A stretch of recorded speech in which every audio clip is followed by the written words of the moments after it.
میں بھی پہلے تو میں اللہ کا شکر گزار ہوں کہ آپ سے ملاقات ہوئی.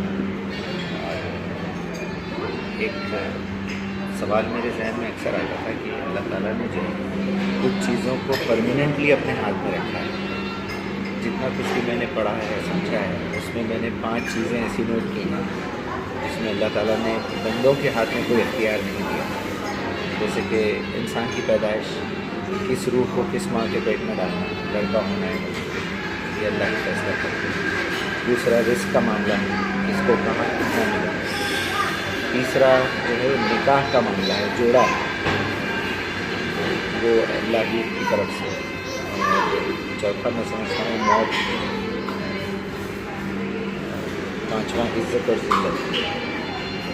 اس سلسلے میں کس حد تک صحیح ہوں یا پھر کس حد تک انسان کے ہاتھ میں اختیار ہے؟ بڑی حد تک صحیح ہے. اس کے سوا بھی کچھ چیزیں بیان کی جا سکتی ہیں جو اللہ نے اپنے ہاتھ ہی میں رکھی ہے. اس آدمی کے اندر کیا روح ڈالنی ہے، اس سے آگے بھی بہت سی چیزیں ہیں. اس کے والدین کیا ہوں گے، ماحول کیا ہوگا، اس کو کون سا زمانہ ملے گا، صلاحیتیں اس پہ کیا ہوں گی، اور بھی بہت سی چیزیں اللہ تعالیٰ نے اپنے ہاتھ ہی میں رکھی ہے. اور یہ فیصلہ نہیں کرتے. ہمارے لیے دنیا میں 2 ہی چیزیں ہیں جن میں ہم جدوجہد کر سکتے ہیں اور اس سے نتائج پیدا کر سکتے ہیں. ایک ہماری اخلاقی شخصیت ہے، ہم نے خیر اور شر کو اپنانا ہے. اس میں اللہ نے بڑا اختیار دیا. اسی اختیار کی بنیاد پر ہم قیامت میں جواب دے بھی ہوگی. اس میں ایسا اختیار ہے کہ اگر انسان ارادہ کر لے تو شیطان کی ہر کوشش کو شکست دے سکتا ہے.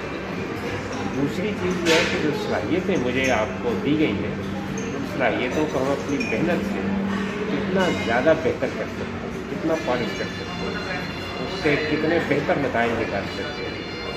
اس میں بھی ہماری جدوجہد اور کوشش کو بہت دخل ہو جاتا ہے. یہ چیزیں ہیں جو میرے خیال میں انسان کی توجہ کا مرکز بننی چاہیے اور اس میں اس کو جدوجہد بھی کرنی چاہیے. اپنی صلاحیتوں کا ٹھیک اندازہ لگانا. ایک آدمی شاعر ہے، ادیب ہے، اس کے اندر مادے پہ تحقیق کی صلاحیت ہے، اس کے اندر نفس میں تحقیق کی صلاحیت ہے، یا اور کسی علم و فن کے لیے اللہ نے خصوصی میدان رکھا ہے. وہ اگر چاہے تو اپنے اس قوہ صلاحیت کو، جو پوٹینشیل ہے اس کو زیادہ نشو و نما دے، زیادہ بہتر کرے تو اس کے بڑے مواقع ہوتے ہیں. بہت سے لوگ اپنی صلاحیتوں کے ساتھ ہی دنیا سے رخصت ہو جاتے ہیں. وہ اپنے باطن میں کبھی جانتا ہوں تو دریافت کرتے ہی نہیں. بہت سے لوگ دریافت کرنا چاہتے ہیں تو ان کو حالات ہی میں اثر آتے ہیں. لیکن یہ ایک ایسی چیز ہے جو جدوجہد کا دائرہ ہے. دوسرا میں نے اخلاقی نظام کی طرف جو اللہ کے فیصلے ہیں اس میں ہمارا کوئی عمل دخل ہے.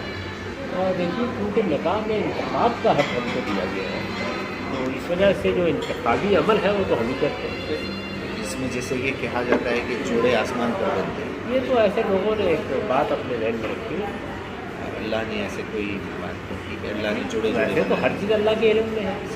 یعنی ہم اس وقت جو کچھ کھائیں پیئیں گے وہ بھی اللہ ہی کے علم میں. جہاں تک میں یہ کہتا ہوں کہ جہاں بندے کا اختیار ہی نہ ہو، نہیں ایسی بات ہے. آپ کو اگر بندے کا اختیار نہ ہوتا تو اللہ تعالیٰ اس کے حدود شرائط بیان کر کے بندوں کو پابند کرے. جیسے کہ آپ صلی اللہ علیہ وسلم نے فرمایا کہ جب تم نکاح کرو تو اس طرح بالکل جمع ہو. قرآن مجید نے بھی یہ بتایا. اس وجہ سے اس میں بندے کا پورا اختیار ہے. اصل میں جہاں ہماری صحیح شامل ہو جاتی ہے وہاں ہمارا اختیار بھی شامل ہو جاتا ہے.